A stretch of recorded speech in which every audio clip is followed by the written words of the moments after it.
নারী কমিশনার সংস্কার যে দাবিগুলো করেছে, যেগুলো ইসলাম সম্পূর্ণভাবে সমর্থন করে না, তার মধ্যে 6 নাম্বার হচ্ছে যে বিবাহ বিচ্ছেদের ক্ষেত্রে যে সমান অধিকার থাকতে হবে। অর্থাৎ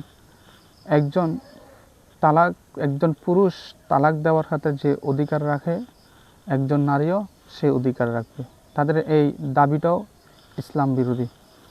আল্লাহ পাক সুবহানাহু ওয়া তাআলা বলেন, আর রিজালু কাওয়ামুনা আলান নিসাই বিমা ফাদ্দালাল্লাহু বা'দাহুম আলা বা'দিন ওয়া বিমা আনফাকু মিন আমওয়ালিহিম। পুরুষ নারীদের অভিভাবক, যেহেতু আল্লাহ পাক সুবহানাহু ওয়া তাআলা তাদের একের উপর অন্যকে শ্রেষ্ঠত্ব দিয়েছেন, এবং যেহেতু পুরুষগণ নিজেদের অর্থ সম্পদ ব্যয় করে, এবং বিভিন্ন হাদিসের মধ্যে বলা হয়েছে, বিভিন্ন হাদিসে পুরুষের গুরুত্ব, যে নারীর উপর পুরুষের অধিকারটা কেমন, এই বিষয়ে বিভিন্ন হাদিসের মধ্যে বলা হয়েছে। তাহলে আরেকটা বিষয় জানা দরকার, কোনো নারীর পক্ষ থেকে যখন কোনো পুরুষ নির্যাতনের শিকার হয়, তাহলে সেখানেও ইসলামের বিধান রয়েছে। আমাদের দেশের মধ্যে পুরুষ নির্যাতনের বিভিন্ন মামলা আছে, কিন্তু নারী নির্যাতনের বিভিন্ন মামলা রয়েছে, কিন্তু পুরুষ নির্যাতনের কোনো মামলা নেই। নারী পুরুষের উপর যে নির্যাতন করে, এগুলো যদি মামলা থাকতো, তাহলে আমাদের দেশের মধ্যে কত শত শত মামলা হতো। তো এগুলা যদি কোনো নারীর পক্ষ থেকে নারী যদি কোনো পুরুষের উপর নির্যাতন করে, তাহলে ইসলাম কি বলে, এগুলা আলেম সমাজ থেকে জেনে নিতে হবে, এবং কোরআন সুন্নাহ থেকে আমাদেরকে জেনে নিতে হবে। 7, দত্তক শিশু। অর্থাৎ যে শিশুকে আমরা, কিছু সন্তান আছে আমরা তাদেরকে ফালি, অর্থাৎ অন্যের কাছ থেকে আমরা নিয়ে থাকি, যে যাদের ছেলে মেয়ে হচ্ছে না, কিন্তু ছেলে মেয়েকে লালন পালন করা তাদের একটা শখ। তো অনেকের আবার টাকা পয়সা নেয় কিন্তু ছেলে মেয়ে আছে, তো তারা সন্তান ততটা প্রয়োজন হয় না, তারা মনে করে যে সন্তান আমাদের দরকার নেই, কারণ আমাদের টাকা পয়সা নেই। তো অনেকে যে সন্তান ক্রয় করে আনে, আবার অনেকে সন্তানকে এভাবে দিয়ে দেয়, যে আমার যেহেতু টাকা পয়সা নেই, আমি আমার সন্তানকে ভালোভাবে পড়াশোনা, ভালোভাবে খাওয়া দাওয়া দিতে পারবো না, এই জন্য অনেকে দিয়ে দেয়। তো তাদের কথা হচ্ছে যে সন্তানকে দত্তক আনা হয়েছে কিংবা অন্যের কাছ থেকে আনা হয়েছে, এই সন্তান এবং নিজের গর্ভ থেকে যে সন্তানের জন্ম নিয়েছে, উভয়ের অধিকার এক। অথচ এটাও কোরআন সুন্নাহর বিরোধী। আল্লাহ পাক সুবহানাহু ওয়া তাআলা বলেন, ওয়ামা জাআলা আদিয়াকুম আবনাআকুম যালিকুম কাওলুকুম বিআফওয়াহিকুম ওয়াল্লাহু ইয়াকুলুল হাক্কা ওয়া হুয়া ইয়াহদিস সাবিল।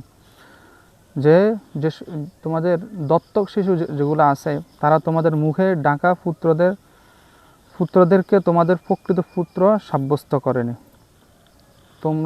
তোমরা যে সন্তানকে দত্তক হিসেবে আনছো, সে শিশু তোমাদেরকে বাবা মা ডাকে শুধু কি মুখের কথায়, এছাড়া অন্য কিছু নয়। তাহলে দত্তক শিশু এবং নিজের জন্মগত ঔরসগত যে শিশুটা জন্ম হয়েছে, এটার সমান অধিকার হতে পারে না।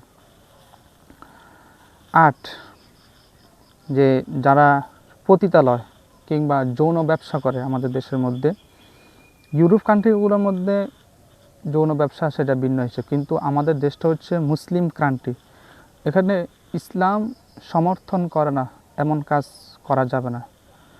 যেমন যৌনকর্মী কিংবা পতিতালয় যারা কাজ করে, পতিতালয় যে সমস্ত মেয়ে, যে সমস্ত ছেলেরা কাজ করে, তাদের দাবি হচ্ছে তাদেরকে একজন শ্রমিক হিসেবে তাদেরকেই একটা পারিশ্রমিক দেওয়া কিংবা তাদেরকে একটা শ্রমিক বলা।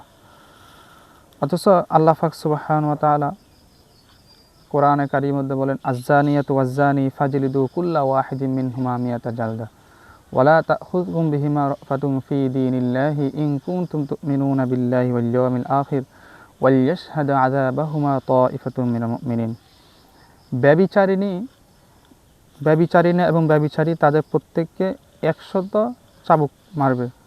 তোমরা যদি আল্লাহ তার পরকালের প্রতি ঈমান রাখো, তবে দ্বীনের ব্যাপারে তাদের প্রতি করুণাবোধ যেন তোমাদের প্রতিভাব না করে।